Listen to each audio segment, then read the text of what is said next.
Eu vou falar esta noite dos 3 tipos de pai a partir de uma visão psicanalítica da figura, da imagem, da representação do pai.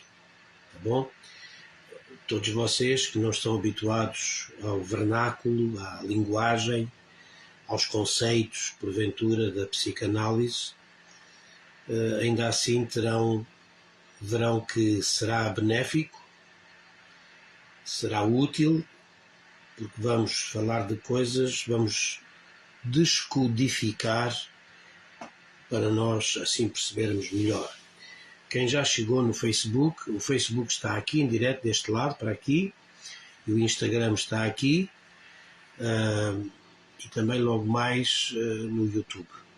O Fernando Paulino já chegou, diz boa noite, amigo e professor Luís e a todos. Muito obrigado, meu querido amigo Paulino. Obrigado pela presença.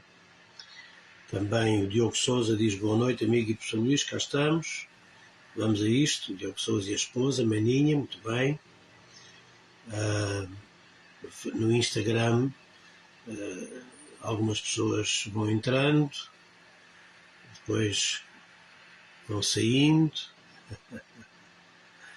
Mas tudo bem, obrigado por terem vindo, e aqueles que estão a chegar também no Facebook, obrigado pela presença. Então, como eu disse, esta noite eu vou falar dos 3 tipos de pai.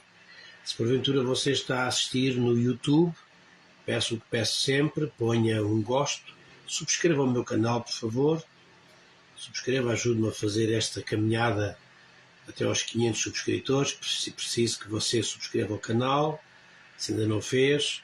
Também que partilhe o meu canal com pessoas amigas através do WhatsApp, envie o link do meu canal, tem lá, todos os conteúdos são importantes, então é um bom canal para você divulgar também entre os seus amigos, está bem? Muito bem. Então vamos hoje falar este olhar psicanalítico acerca do pai, as 3 figuras, as 3 imagens do pai.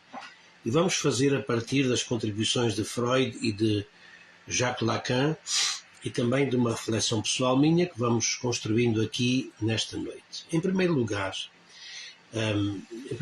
eu quero falar do pai real, depois o pai imaginário e no fim, vai ocupar-nos mais tempo, o pai simbólico, porque aí está a grande chave da importância da figura do pai enquanto pai simbólico. Eu já lá vou explicar o que é isso, mas para já o pai real todos nós sabemos o que é. O pai real é o pai que resulta, do ponto de vista da percepção da criança, o pai real é o pai cuja construção ele vai fazendo à medida que se desenvolve a relação com o pai. O pai real é o pai do dia-a-dia, o pai com as suas respostas, com as suas atitudes, os seus comportamentos, o pai com as suas, usamos o termo idiosincrasias. Idiosincrasia tem a ver com as características pessoais, específicas, particulares de cada pessoa. Então o pai real é esse pai do dia-a-dia, o pai da manhã, da tarde, o pai da noite, o pai que chega a casa no fim do trabalho com a sua forma de estar, de ser, de responder, de corresponder, o pai que leva a criança para o infantário, para a escola de manhã, porventura apanha à tarde, esse pai, o pai que corrige, o pai que protege, o pai que acaricia, o pai que compra, o pai que diz sim, o pai que diz não. Esse é o pai real, o pai do dia-a-dia. Não é o pai do fim de semana. Acabo de dizer uma coisa que é muito complicada, agora com a quantidade, a percentagem enorme de divórcios e de crianças que vivem em casa do pai, com o pai e a namorada ou a mulher do pai, e também com a mãe, e com o namorado ou com o novo marido da mãe, e assim a criança vive num certo desfazamento, num esgaçamento, era a palavra que estava a faltar-me. A criança vive com um certo esgaçamento da alma, exatamente por conta desta divisão que tem entre o pai de fim de semana ou a mãe do fim de semana, mas ainda assim tudo isso acaba por ser a forma da criança construir, ter a sua construção psíquica, a imagem que ela vai criar e construir acerca do pai.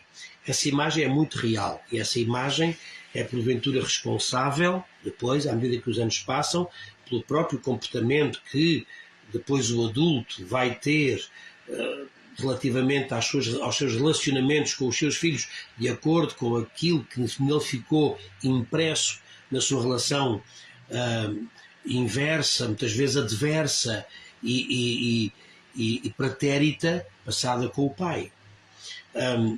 Também é muito importante esta questão, eu falei ontem, quando eu falei do Pai Natal, do Papai Noel, se vocês não assistiram, peço que vão ao meu YouTube e ouçam lá a explicação psicanalítica que eu fiz da figura do Pai Natal, das renas, da chaminé, das meias à lareira. Vão lá ouvir, porque é muito interessante, em minha opinião. Mas estava a dizer, o que eu disse ontem é uma coisa que importa dizer hoje também. Esta imagem do Pai Real é profundamente responsável pela imagem que a pessoa vai fazer, a projeção que a pessoa vai ter relativamente ao seu Pai, a Deus enquanto Pai.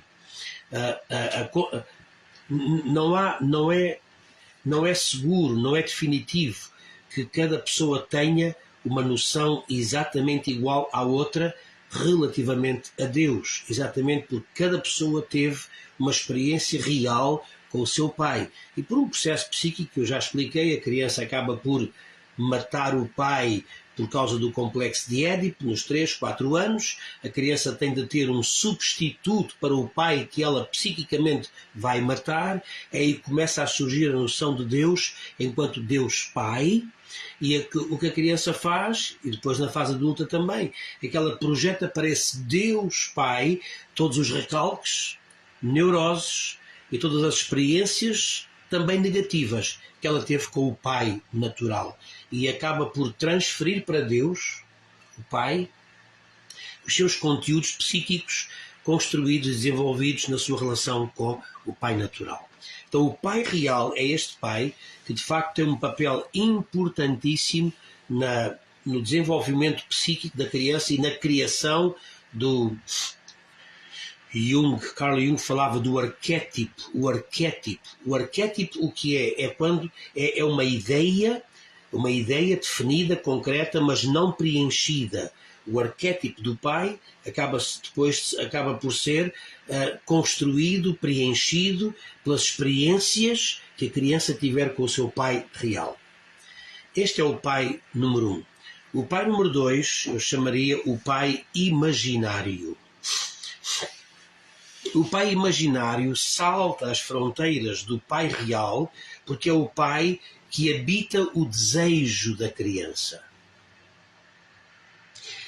Esse pai imaginado ou imaginário é o pai que habita o desejo da criança na justa medida em que é o pai herói, é o pai fantasiado de alguns poderes sobrenaturais, é o pai imaginado é o pai da construção subjetiva da criança. O pai real é o pai que ela tem, o pai imaginado é o pai que ela gostaria de ter. Agora, é o pai também que sofre, por parte da criança, sofre as comparações subjetivas que a criança faz com os outros pais das outras crianças. E vai criando um pai imaginário, que é também um pai subjetivo, que é um pai irreal, que não existe e que é o resultado da mistura complexa das diversas imagens de pai que a criança tem nos seus relacionamentos com as outras crianças. Ou até mesmo, não só um pai que é o resultado da comparação que ela faz por conta da imagem que cria por causa dos outros pais, mas também é uma comparação, o pai sofre com a comparação dos modelos que a própria criança vai gerando e depois gerindo nela própria acerca dos pais, acerca do pai. Portanto, o pai imaginado é o pai que resulta do desejo, da elaboração do desejo da criança. Este pai imaginado pode, porventura, exacerbar, extravasar, por um lado, ou até ficar aquém e ser minimizado, por outro, relativamente à imagem do pai real. Okay? O pai imaginado pode ser um pai muito maior do que o pai real, ou até também pode ser um pai muito menor, mais pequeno, de menor estatura psíquica do que o pai real e verdadeiro. E aí está o problema, é que o pai imaginado nunca é um pai que fica dentro dos limites da identidade do pai real. Às vezes ultrapassa, outras vezes fica aquém. Agora, o que me interessa hoje falar, e é aqui que eu queria agora a máxima vossa atenção, se for possível, eu queria falar do pai simbólico. O pai real já percebemos, o imaginado também. O pai real, o pai simbólico não é necessariamente o pai, mas é uma função. Não se vão embora, eu vou explicar o que eu estou a dizer. O que é que eu quero dizer com o pai simbólico, que é uma função? Há uma função que é importante existir, e uma função que vem fazer uma intervenção, vem intervir. Intervir é vir entre, intervir, vir inter, entre. O pai simbólico é tudo aquilo que vem para intervir e para se intrometer entre a relação simbiótica, quase inseparável, que existe entre a mãe e o bebê e a criança. Vamos começar, vou abordar por outro lado. Antes de chegar ao pai simbólico, explicar o que é, eu vou explicar isto. A mãe completa-se e acha-se completa na sua ligação com o bebê. A mãe vê a sua maternidade e a mãe vê a sua condição de mulher completamente perfeita, satisfeita, completa, acabada na sua relação com o bebê. De resto, o bebê acaba por ser uma continuação do ponto de vista anatómico dela própria. Bom, então a mãe tem, desde o início, uma grande ligação simbiótica de mistura com o bebê. De tal forma assim é que a mãe começa a viver em função do bebê.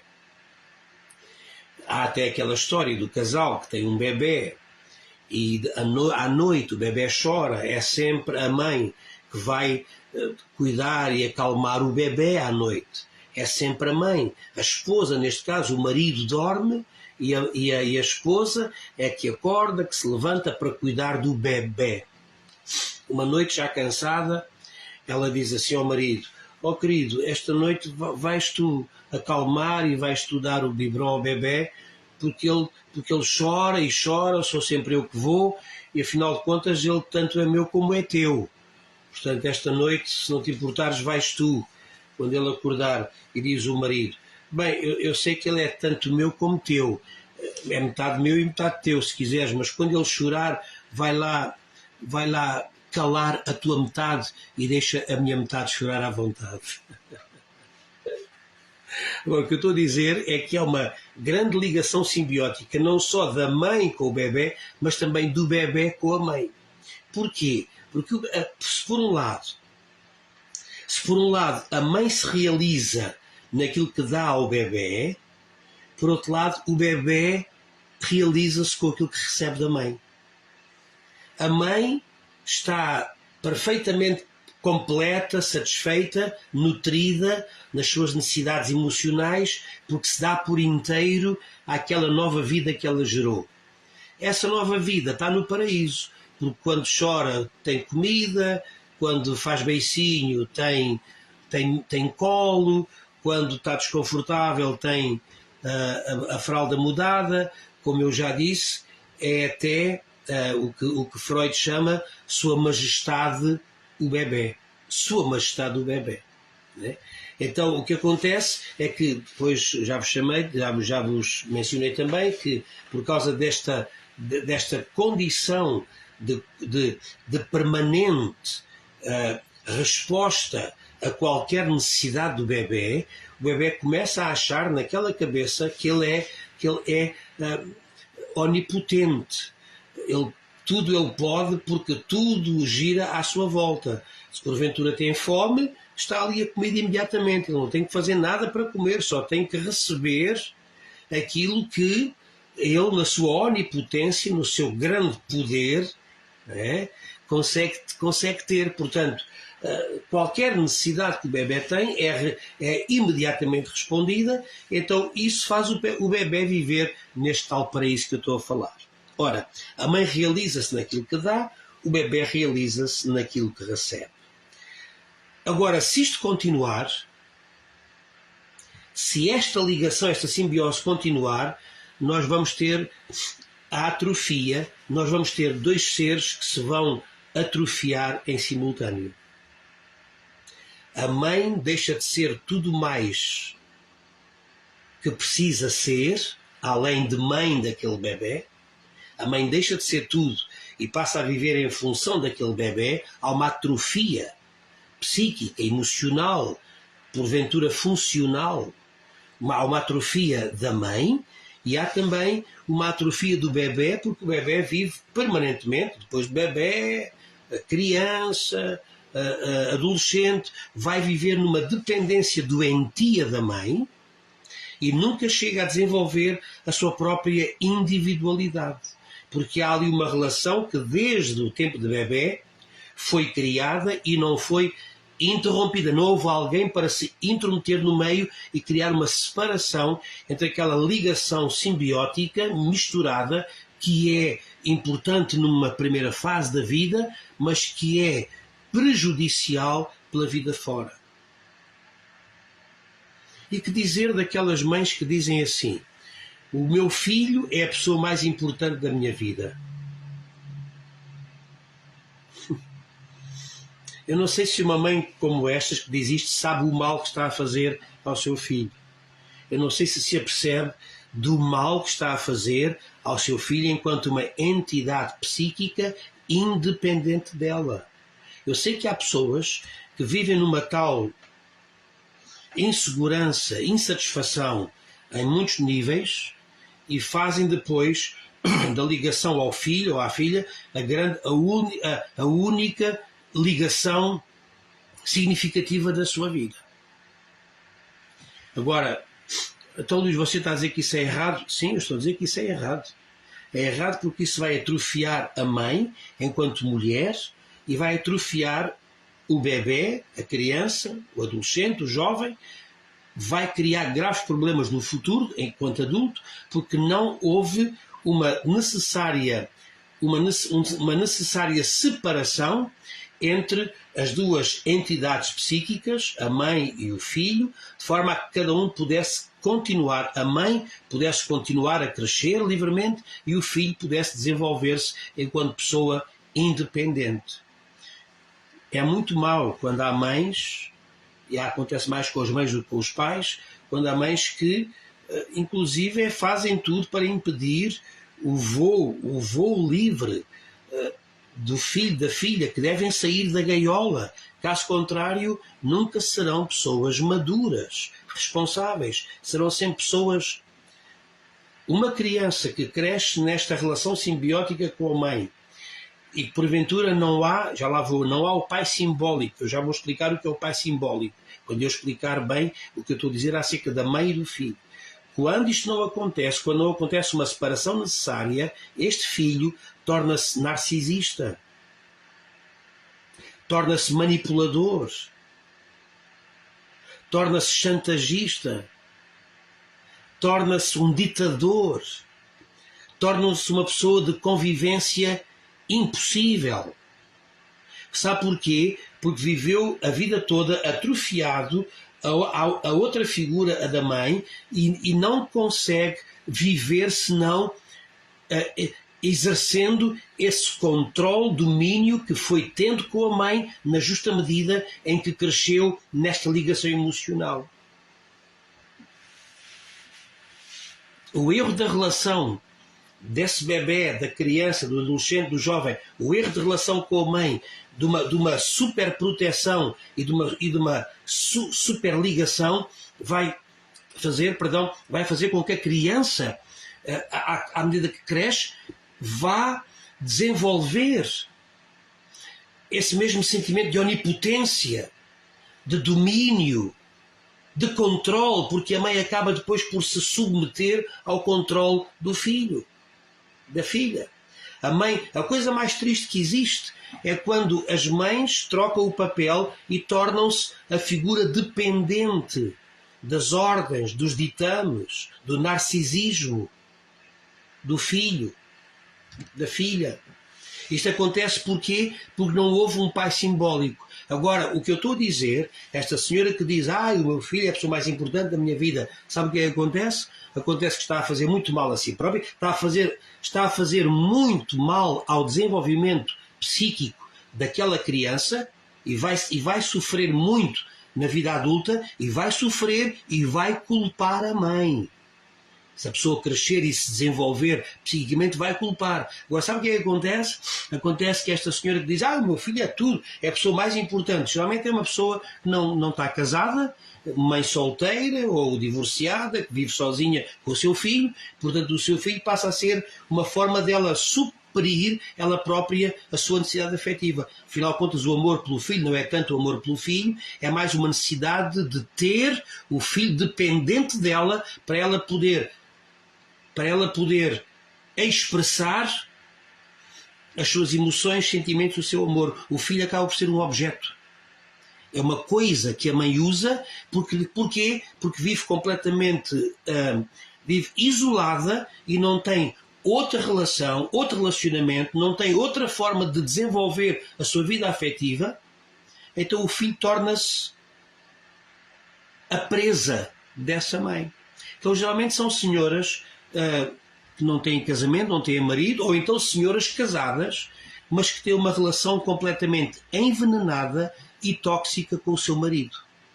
E aqui eu tinha muitas coisas para dizer, que não cabe aqui hoje, mas digo só isto. O problema é quando um casamento é tóxico, está envenenado, o casamento já não há forma possível daquele casal viver um casamento estável, sólido, prazeroso, que se desenvolve, que cresce. Já não há condições. Há ressentimentos, há zangas, há vinganças, há invejas, enfim, há um monte de coisas entre as duas pessoas, entre o casal, o homem e a mulher, e porque essa relação está completamente apodrecida, o que é que a mãe faz? A mãe liga-se, a mãe joga-se para o filho e diz, o meu filho, a minha filha é a pessoa mais importante da minha vida. Pois é, claro, você está a usar o seu filho, a usar a sua filha, porque você é uma pessoa frustrada nos outros aspectos relacionais que você não tem.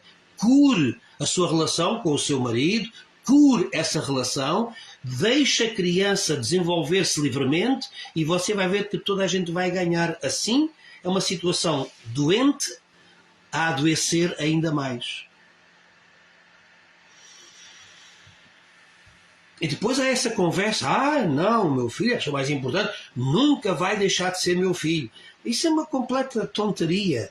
O facto de haver a necessidade de uma separação até emocional entre a mãe e o filho, não quer dizer que o filho deixa de ser filho. Não quer dizer que o filho deixa de ser filho da mãe. Não. A expressão filho da mãe, para vocês que me ouvem no Brasil, não sei se percebem, a expressão filho da mãe é assim um cafajeste. Nós chamamos filho da mãe, é um cafajeste. Então, mas o facto de... Não é porque você tem o seu filho e a sua filha debaixo das suas asas que já é incómodo, isso já não é bom, já é uma coisa que já começa a ser... começa a atrofiar. A mãe não se importa com isso, porque a mãe vai vivendo, vai arrastando a sua vida e precisa ter alguém que usa como o seu objeto, a sua coisa de amor. Quem sofre é aquela criança que na fase adulta vai ter uma vida muito complicada por conta de uma atitude, de uma personalidade, de um caráter até completamente desvirtuado por causa de uma mãe que não teve um pai simbólico. Posto isto, explicado a relação simbiótica que é prejudicial, onde é que entra o pai simbólico? O pai simbólico entra exatamente quando é uma figura que pode ser o pai real ou não, é algo que vem e que provoca uma separação entre a mãe e a criança, de forma a criar de forma a haver um espaço para cada um respirar finalmente outra vez e desenvolver-se normalmente. O pai simbólico pode ser, por exemplo, olha, a mãe voltar ao trabalho na empresa onde trabalha e deixar a criança na creche ou com os avós.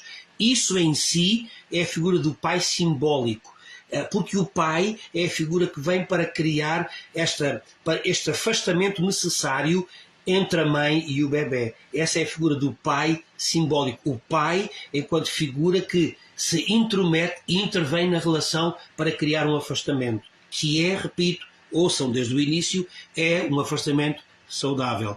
Vocês que estão a entrar mais tarde, eu peço depois que vão ao início para perceber para perceber o fio desta meada que estamos aqui hoje, deste novelo que estamos a desenrolar. Então, o pai simbólico é tudo aquilo, é por isso que eu disse há pouco que o pai simbólico não é necessariamente uma figura, o pai real pode ser uma função. Repito, a mãe voltar para o trabalho, é já uma forma, é o que o trabalho transforma-se na imagem do pai simbólico, algo que vem provocar uma necessária separação. Por exemplo, um fim de semana que a mãe vai sair com as amigas, sem ter que estar a ser constantemente incomodada do telefone da filha que quer saber a cada momento onde é que... Por amor de Deus, é preciso haver o pai simbólico. Uma saída que a mãe faz com as amigas, um fim de semana, é a figura do pai simbólico. É algo que vem para que a criança, o bebé primeiro, e a criança depois começa a entender, afinal, eu não sou essa figura onipotente. Eu não sou sua majestade, não é tudo como eu quero, a minha mãe não faz tudo aquilo que eu quero. Uma lágrima sentida aqui da minha parte a todas as mães que vivem hoje a fazer aquilo que os filhos querem.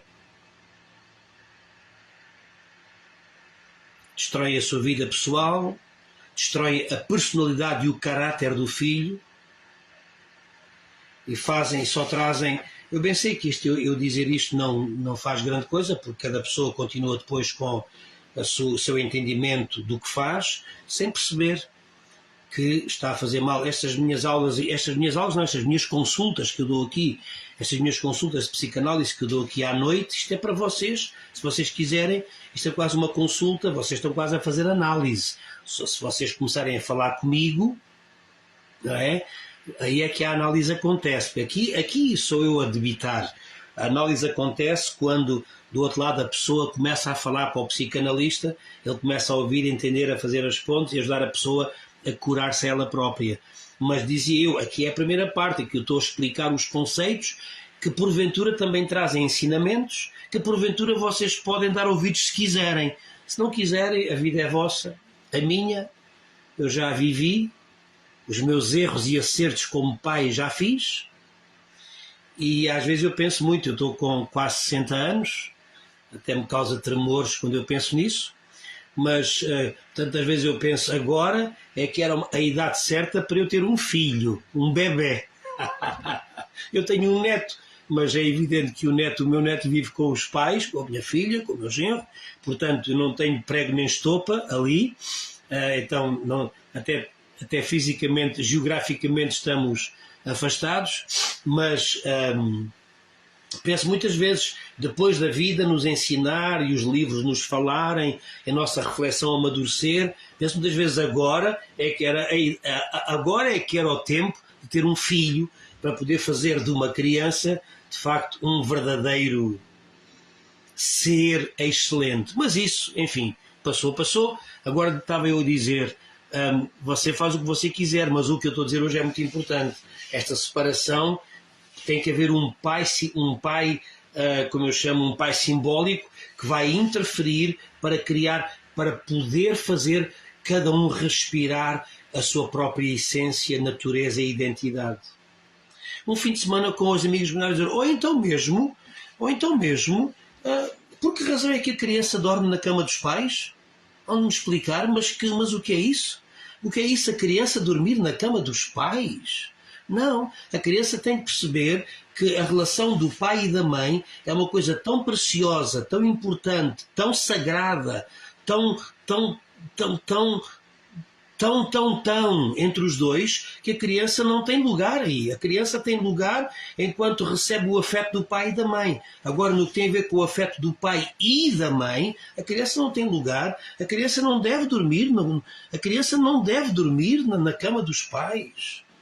Mas o que é isso? Onde é que as pessoas têm... Mas o que é que está a acontecer? Você não percebe o que acontece? Você não percebe que não há uma desvinculação necessária? A criança tem de entender que não é Sua Majestade onipotente, que... Não. Vai ter de entender que há aqui um pai... O pai também não é só voltar ao trabalho, não é só uma saída com as amigas, não é só uma noite com as amigas que a mãe faz, num jantar. Não, também a própria presença. O pai real também pode ser o pai simbólico. É o pai, a presença que diz à criança: nós estamos aqui os dois para ti, mas tu não estás metido entre mim e a mãe. Não, isso não existe. As pessoas que deixam isso acontecer são pessoas que não estão a educar crianças. Não estão a educar crianças. Estão a educar pessoas que vão ser deficientes emocionais.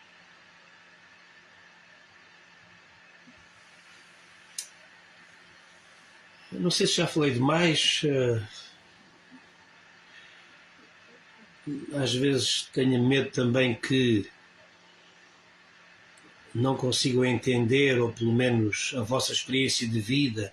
Às vezes tenho medo que os vossos erros de vida sejam depois a forma de vocês me atacarem com o que eu estou a dizer, para vocês justificarem os vossos erros. Mas o que eu estou a dizer hoje, meus amigos, é tão verdade como... Portanto, o pai simbólico é tudo aquilo que vem, também pode ser o próprio pai em si, como eu já disse, mas não necessariamente, é uma função, é aquilo que vem para criar um afastamento necessário entre a mãe e o bebê, a mãe e a criança, de forma a que não permita que haja ali um atrofiamento, uma atrofia, não sei se atrofiamento está certo, para que haja ali uma atrofia, para que os dois possam crescer livremente. Abençoados os pais, o pai real, bem-aventurados e abençoados os pais que sabem ter a função de pai simbólico, bem-aventuradas as mães que percebem a necessidade da função de uma separação, essas mães que não dizem o meu filho é a pessoa mais importante da minha vida, não diga disparates. É mais importante porque você está a usar essa criança, está a usá-la. Porque a pessoa mais importante devia ser, a pessoa mais importante devia ser o seu marido, olha, o seu namorado, é a pessoa mais importante. Já percebeu? Mas com ele eu tenho há tantos ressentimentos, há tanta coisa, há tanta que a vida foi fazendo e que vocês não foram curando, e depois acontece isso.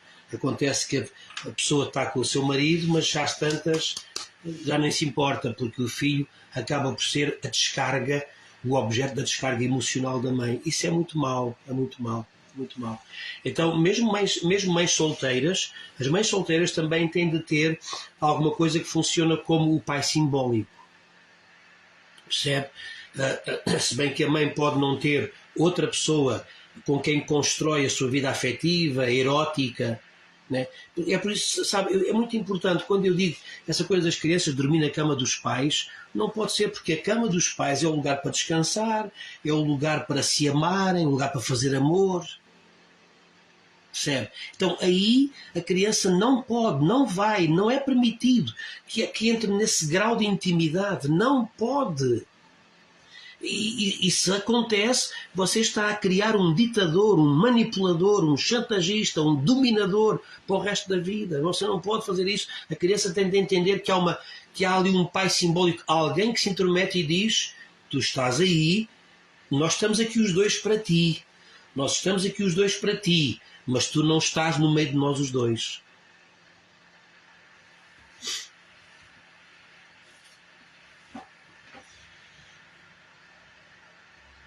Quando é perguntado a um filho, se a mãe pergunta: filho, quem é a pessoa mais importante da minha vida? Se ele disser sou eu, você fracassou como mãe. Filho, quem é a pessoa mais importante da minha vida? A criança tem que dizer: é o pai. E quando o pai pergunta: filho, quem é a pessoa mais importante da minha vida? A criança tem que dizer: é a mãe. Sim, o pai e a mãe são para si próprios as pessoas mais importantes. E eles os dois fazem de ti a pessoa mais importante. Nós os dois fazemos de ti a pessoa mais importante da nossa vida. Mas é aí que entra o papel do pai simbólico. Não sei se entenderam. Se não entenderam, eu posso explicar melhor com outras palavras mais tarde. Ou já não, que já é muito tarde. Eu agradeço a vossa presença. Agradeço os vossos comentários, foram vários comentários, ficam aí no Facebook, também no Instagram, não sei exatamente quem esteve aqui, tenho uma lista grande de pessoas aqui no Instagram, mas vejo só 2 pessoas em direto a assistir neste momento, há ali o número 2, portanto, pessoas que entrarão e sairão, vão à sua vida, como é evidente. Algumas também podem achar que esta conversa lhes causa algumas feridas. Eu não peço nada, eu lamento, mas pronto, para todos aqueles que vieram, boa noite, obrigado por terem vindo, obrigado pela presença e até amanhã às 10h30 da noite, hora de Lisboa, de Portugal continental, 9h30 nos Açores, 5h30 da tarde na Costa Leste, 7h30 da noite no horário de Brasília, em Recife. E até amanhã, e obrigado pelos vossos obrigados. O Paulinho diz sempre para aprender, boa noite, professor, e a todos. Obrigado, Paulinho. A Maria Sandra Guerreiro diz obrigado, professor, até amanhã. Diz o Diogo Sousa, obrigado, professor, muito bom, até amanhã. A Miséria Focado diz boa noite. A Sónia dos Santos diz fique com Deus, doutor. Pronto, então muito obrigado pela vossa presença. Hilda Rodrigues diz gostei muito obrigado também pela presença. Faça uma coisa. Eu vou pôr esta live no meu mural também a partir do YouTube. Então peço que vão ao YouTube, ao meu canal, o Luís Melancia, vão lá ao meu canal do YouTube, subscrevam o canal e partilhem também os conteúdos do meu canal, tá bom? Assim como também os conteúdos aqui destas lives. Muito obrigado e até amanhã às 10h30 e uma noite de descanso.